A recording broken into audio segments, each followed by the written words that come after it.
यह हमारा एसबीआई का annexure B KYC updation form है। इसमें सबसे ऊपर आप यहाँ देखिए राइट साइड पे आपको यहाँ डेट का कॉलम दिखाई देगा। यहाँ पे आपको उस दिन की डेट डालना है जिस दिन आप bank KYC update form submit करने गए हैं। उसके बाद यहाँ हम नीचे की ओर आएंगे, यहाँ पे दिखाई देगा ब्रांच का नाम। आपकी जो भी ब्रांच लगती है आपको यहाँ पे नाम डालना है। मैंने एग्जाम्पल के तौर पर सिर्फ इंदौर लिख दिया है। उसके बाद आपको यहाँ दिखाई देगा कस्टमर आईडी नंबर। यहाँ पे आपको अपनी कस्टमर आईडी डालना है जो कि आपकी पासबुक में आपको मिल जाएगी। उसके बाद हम नीचे देखेंगे, यहाँ आपको अपना अकाउंट नंबर डालना है। अकाउंट नंबर डालने के बाद जो यहाँ पे ये नेक्स्ट कॉलम इसको आप ब्लैंक छोड़ दीजिए, है बैंक के एम्प्लॉई हैं वो खुद डाल देंगे। उसके बाद हमें नीचे की ओर देखेंगे, यहाँ हमें पर्सनल डिटेल सब डालनी है। पर्सनल डिटेल में जो है सबसे पहले आपका कस्टमर आईडी मांगी जाएगी, जो एज इट इज़ हमने ऊपर डाली थी वही हमें यहाँ पे डालना है, और अगर नहीं है तो हम इसको ब्लैंक भी छोड़ सकते हैं। उसके बाद यहाँ नीचे कॉलम आएगा नेम का। नेम के कॉलम में जो है आपको अपना पूरा नाम डालना है, जो आपके आईडी प्रूफ मतलब आधार कार्ड में जो डला है एज इट इज़ वही नाम आपको यहाँ पे डालना है।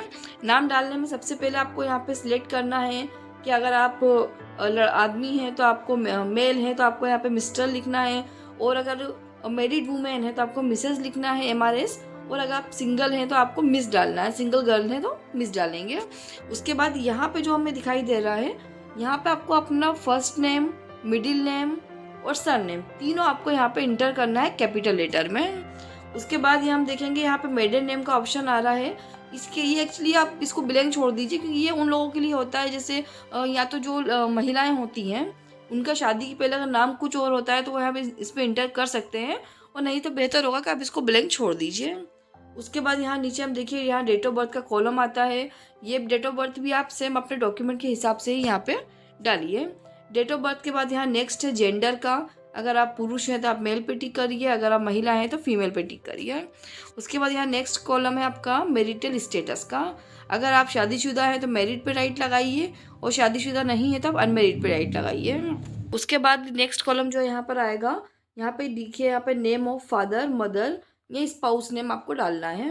आप जिसका भी नाम डाल रहे हैं उस पर आप राइट लगा दीजिए। जैसे मैंने एग्जाम्पल के तौर पे स्पाउस पे क्लिक कर रखा, मतलब मैं अपने हस्बैंड का नाम डालूंगी। हस्बैंड के नाम में यहाँ पे मैंने मिस्टर लगा दिया है, और एक एग्जाम्पल तो मैंने ऐसे बस नाम लिख दिया है। ये आपको अपने हस्बैंड या फादर का नाम डालना है। यहाँ पे आपको टिक लगाना होगा कि आप अनपढ़ हैं या नहीं हैं। फिर आपको यहाँ डिटेल शो हो रही होगी नंबर ऑफ गार्जियन की। यहाँ पे जो ये गार्जियन की डिटेल है ये सिर्फ माइनर की केस में डलेगी। अगर आप बच्चे का फॉर्म भर रहे हैं जो कि नाबालिग है, उसकी केवाईसी अगर आप कर रहे हैं तो उस कंडीशन में आपको यहाँ पे गार्जियन का नाम डालना है, अदरवाइज आप इसको ब्लैंक छोड़ दीजिए। उसके बाद आपको यहाँ पे अपनी नेशनलिटी डालना है। अगर आप इंडियन है तो आप यहाँ पे टिक करिए, और अगर इंडियन नहीं है तो अदर करके यहाँ पे कंट्री का नाम डाल दीजिए। उसके बाद आपका यहाँ पे नेक्स्ट आएगा कि आप क्या काम करते हैं। जैसे आप सर्विस करते हैं कि प्राइवेट सेक्टर में करते हैं या सेल्फ एम्प्लॉई या पब्लिक सेक्टर है, जो भी आप करते हैं आप अपने यहाँ पे डाल सकते हैं। ऑक्यूपेशन डालने के बाद यहाँ पे आपकी मंथली इनकम पूछ रहे हैं, क्या मंथली इनकम कितनी है, आपकी जितनी मंथली इनकम है आप यहाँ पे एंटर कर दीजिए। उसके बाद यहाँ पे आपकी नेट वर्थ पूछ रहे हैं, ये आपको मालूम हो तो ठीक है, तो आप इसको ब्लैंक छोड़ दीजिए। बैंक एम्प्लॉय से पूछ के इसको डालिए, आप गलत फॉर्म ना भरें। उसके बाद यहाँ पे हम नेक्स्ट देखेंगे, यहाँ आपका रिलीजन पूछ रहा है कि आप हिंदू हैं, मुस्लिम हैं, क्रिश्चियन है, सिख है। आप जो भी बिलोंग करते हैं जिस भी रिलीजन से आप उस पर टिक लगा दीजिए।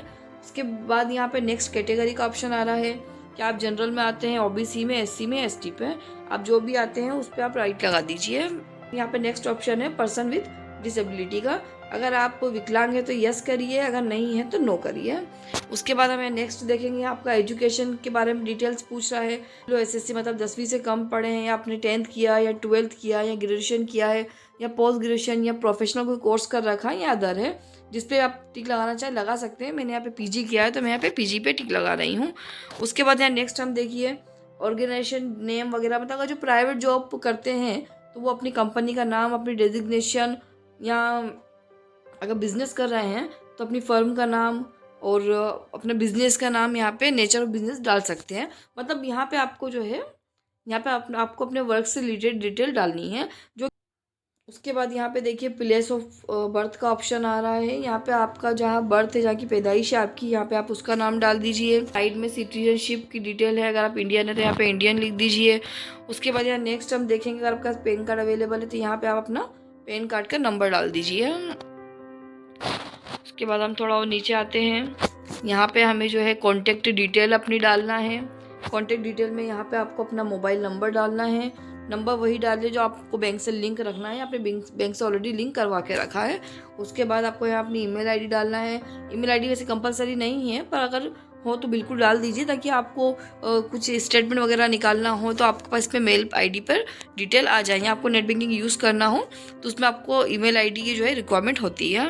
अब यहाँ पे हमें उस आईडी कार्ड पे टिक लगाना है जो कि हम साथ में अटैच कर रहे हैं। इसमें आपको ऑप्शन दिखेगा, पासपोर्ट का दिखेगा, वोटर आईडी कार्ड है तो वो आप अटैच कर सकते हैं, ड्राइविंग लाइसेंस है तो वो अटैच कर सकते हैं, आधार कार्ड है तो वो अटैच कर सकते हैं, भी टिक कर सकते हैं। नॉर्मली आप केवाईसी करते हो तो अपने आधार कार्ड को ही यहाँ पे अटैच करें।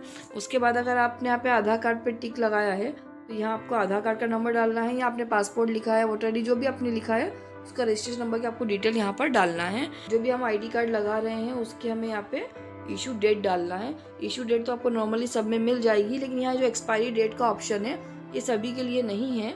जैसे आपका जो आधार कार्ड होता है वो एक्सपायरी नहीं होता है, इसलिए वहाँ पे एक्सपायरी डेट नहीं डली होती है। लेकिन अगर आपने पासपोर्ट या ड्राइविंग लाइसेंस लगाया है तो उस पर एक्सपायरी डेट डली होती है, वो भी आपको यहाँ पे मेंशन करना है। उसके बाद नेक्स्ट यहाँ पे आपको अपना एड्रेस डालना है। एड्रेस में आप ध्यान रखें, आपको सबसे पहले टिक लगाना है कि आप रेसिडेंशियल पे टिक लगा रहे हैं, क्या बिजनेस का आपका एड्रेस आपका कहाँ का आपके डॉक्यूमेंट्स के अंदर, आपका जहाँ भी हो आप उस पर राइट लगा दीजिए। उसके बाद यहाँ आपको एड्रेस में आपको अपना पूरा डिटेल, अपनी कॉलोनी का नाम, अपने एरिया का नाम सब यहाँ पर डालना है। उसके बाद आपको यहाँ सिटी में अपने शहर का नाम डालना है। अगर गांव में रहते हैं तो गांव का नाम डालिए।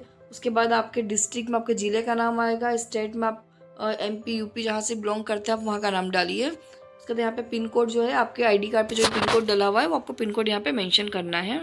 उसके बाद यहाँ जो आपका सेकंड एड्रेस आएगा जो आपका परमानेंट है, यहाँ आप उस पर टिक लगा सकते हैं। अगर आपका एड्रेस जो ऊपर जो डिटेल डली हुई है एज इट इज़ वही सेम एड्रेस आपका परमानेंट भी है तो आप यहाँ पे राइट लगा दीजिए, तो आपको फिल नहीं करना होगा।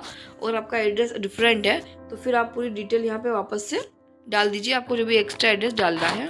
ये ऑप्शन आप पे तब लागू होता है जब अगर आपने जो डॉक्यूमेंट लगाया है उसके ऊपर जो आईडी कार्ड दिया है आपने उस पर एड्रेस वो नहीं डाला हो जहाँ पे आप फिलहाल में भी करंट में रह रहे हैं, तो फिर आप इसमें से कोई बिल या प्रॉपर्टी या म्यूनसिपल टैक्स या कोई अदर डॉक्यूमेंट आप लगा सकते हैं। अदरवाइज़ अगर आपका उस पर एड्रेस सही है आधार कार्ड पे या आपके ड्राइविंग लाइसेंस जो आपने आईडी दी है तो आपको उसको फिल करने की ज़रूरत नहीं है। यहाँ पे नीचे देखिए यहाँ डिक्लेरेशन के बारे में बता रहा है, इसे अच्छे से पढ़ लीजिए और यस पर टिक लगा दीजिए। डिक्लेरेशन के बाद हम नीचे की ओर आएंगे थोड़ा, इस जगह पे हमें हमारा फ़ोटो लगाना है पासपोर्ट साइज़। यहाँ में हमारी सिग्नेचर करना है जो हम बैंक में करते हैं। यहाँ पे आपको प्लेस डालना है जिस भी शहर से आप बिलोंग करते हैं, और यहाँ पे आपको फिर से डेट डालना है सेम। और जो ये एरिया है इसको आपको छोड़ देना है क्योंकि यहाँ पे क्लियर लिखा हुआ है कि ये ऑफिशियल यूज़ के लिए है। इसमें जो डिटेल्स आपको मालूम थी आपने डाल दी है। जो आपको कन्फ्यूजन लगे कि डिटेल आपको कंफर्म नहीं डालना तो वो आप बैंक के एम्प्लॉय से बात करने के बाद उनसे पूछने के बाद ही इसमें डालें ताकि आपका फॉर्म जो है वो गलत ना हो।